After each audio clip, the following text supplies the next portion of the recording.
Mon grand-père paternel était médecin et fut l'un des premiers médecins à pratiquer sur l'île d'Anticosti.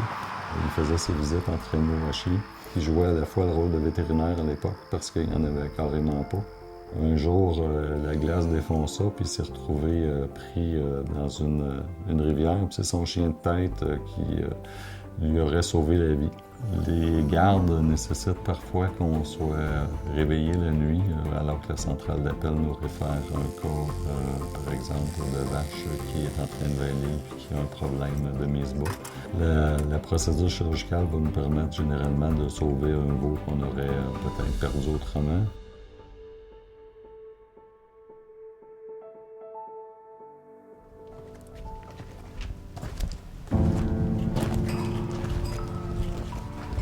Autrefois, les mineurs qui descendaient dans les mines de charbon venaient un oiseau avec eux, une canari. Ça leur permettait de détecter des problèmes de qualité d'air. Le canari était très sensible. Si le canari mourait, c'était un signe que c'était le temps de remonter parce qu'il y avait des problèmes avec la qualité de l'air dans la mine. Beluga, c'est un peu ça qu'il nous dit. C'est-à-dire que si le beluga ne peut pas survivre dans l'écosystème du Saint-Laurent, si la population de beluga ne peut pas survivre, ça nous suggère que notre écosystème, celui de l'estuaire du Saint-Laurent, est malade, ce qui va donc avoir un impact sur toutes les espèces qui dépendent de cet écosystème. Toutes les espèces de poissons, d'oiseaux, mais aussi de l'espèce humaine qui vit sur les berges de l'écosystème du Saint-Laurent.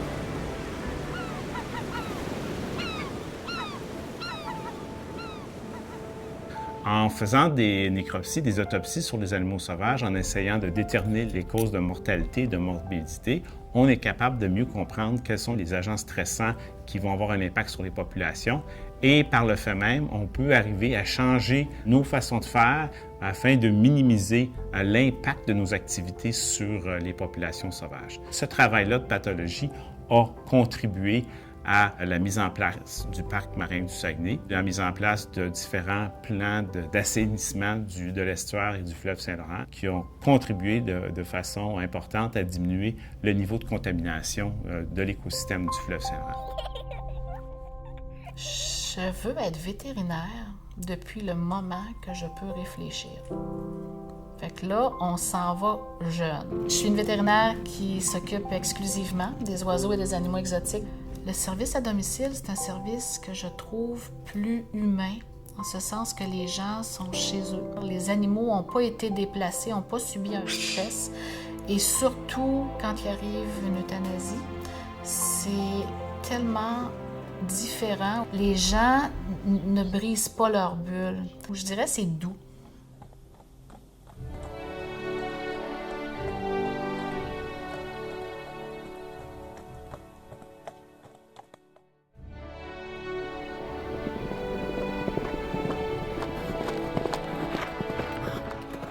Les chevaux, c'est des magnifiques athlètes et je trouve que le concours complet illustre très bien leur capacité athlétique. Dans le cadre d'un concours international de haut niveau comme à Bromont, il y a toujours la présence d'un médecin vétérinaire sur les lieux pour assurer les soins vétérinaires en cas de problème. Quand on est capable d'amener un cheval qui est blessé ou qui ne performe plus comme il devrait, puis de le ramener à sa performance initiale, il n'y a rien de plus beau que ça. C'est le but ultime. Souvent, on ne réalise pas tout ce qu'on peut faire comme vétérinaire dans une écurie. On est vraiment très bien équipé. On peut faire des radiographies, on peut faire des échographies, on va évaluer le système respiratoire, le système cardiovasculaire. La radiographie, ça permet de détecter, entre autres, les fractures, les conditions arthritiques. On touche à tout. Autant les boiteries que les soins dentaires, que une coupure. Il faut prendre le temps d'écouter, de regarder, de palper. C'est les choses les plus importantes quand on soigne un cheval. Notre travail, c'est de trouver les indices, puis de résoudre le problème avec ces indices.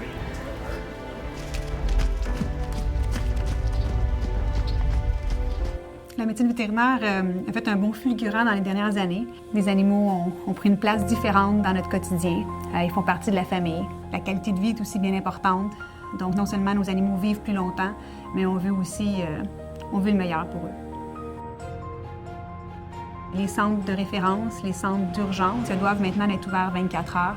pour répondre à ce besoin-là. Donc, je pense que vraiment, ça a évolué suite à la demande des clients et de leur famille. Les spécialités se sont développées. Cardiologie, oncologie, dermatologie, médecine interne, neurologie. Pour moi, ça a été un coup de foudre. Donc, pour ma part, je me suis dirigée vers une spécialité en neurologie des animaux de compagnie. Mes animaux ont un service à la fine pointe. En neurologie, ça implique une résonance magnétique si on veut évaluer le système nerveux, que ce soit le cerveau, la moelle épinière. En direct, j'ai les images au fur et à mesure qu'elles sont disponibles. Puis, je travaille conjointement avec les radiologistes de mon centre pour analyser ces images-là, prendre les meilleures décisions par la suite. On a aussi accès à un scan, qui est une tomodensitométrie. Donc, résonance magnétique, scan sont vraiment mes alliés là, pour ma pratique quotidienne. Personnellement, moi, je fais de la neurologie médicale et j'ai la chance de travailler avec 3 chirurgiens qui aiment la neurochirurgie. Il y en a vraiment de toutes les couleurs. C'est assez impressionnant comme spécialité. Il faut être fait fort, c'est certain. Le médecin vétérinaire a un rôle très important au niveau de la chaîne alimentaire et de la santé publique. On se doit de traiter préventivement et curativement les animaux dont les produits ou l'animal lui-même servira éventuellement à la consommation. D'un point de vue curatif, on utilise maintenant beaucoup d'hématologie, de biochimie. Certaines maladies sont ce qu'on appelle des zoonoses et peuvent être transmissibles à l'humain. Alors il faut les gérer dès le départ. Tout ça se fait un petit peu de la même façon d'un point de vue mondial. Le vétérinaire a un rôle de vigie au niveau de la biosécurité sur les fermes.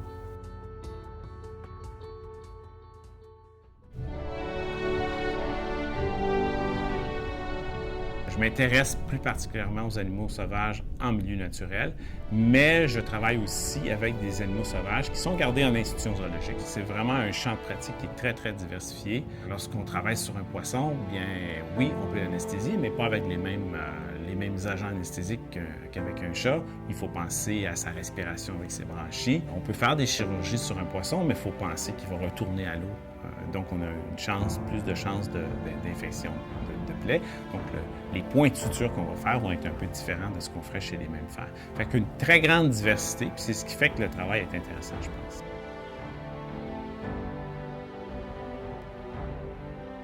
C'est un travail, c'est une mission qu'on a à accomplir, mais qui déborde dans une passion pour la vie animale. Je suis éleveur de chiens bouviers bernois depuis près de 25 ans et éleveur de chevaux de sport européens. Ça fait partie de ma vie d'avoir des animaux autour de moi. Je ne peux pas concevoir le fait que j'aurais passé les dernières années en ville sans la présence d'animaux comme tel.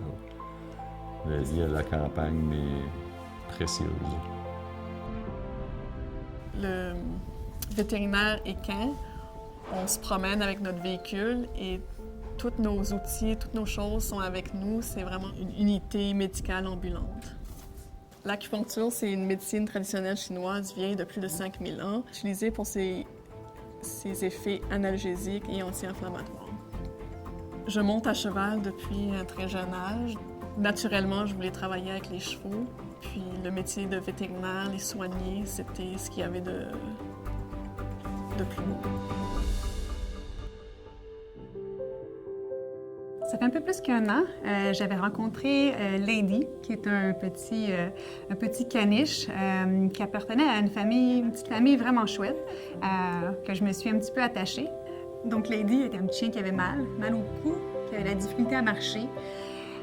D'ailleurs, c'était assez impressionnant, sa démarche. Vraiment pas un chien fonctionnel. On a mis en évidence une malformation vertébrale, donc une instabilité atlanto-axiale.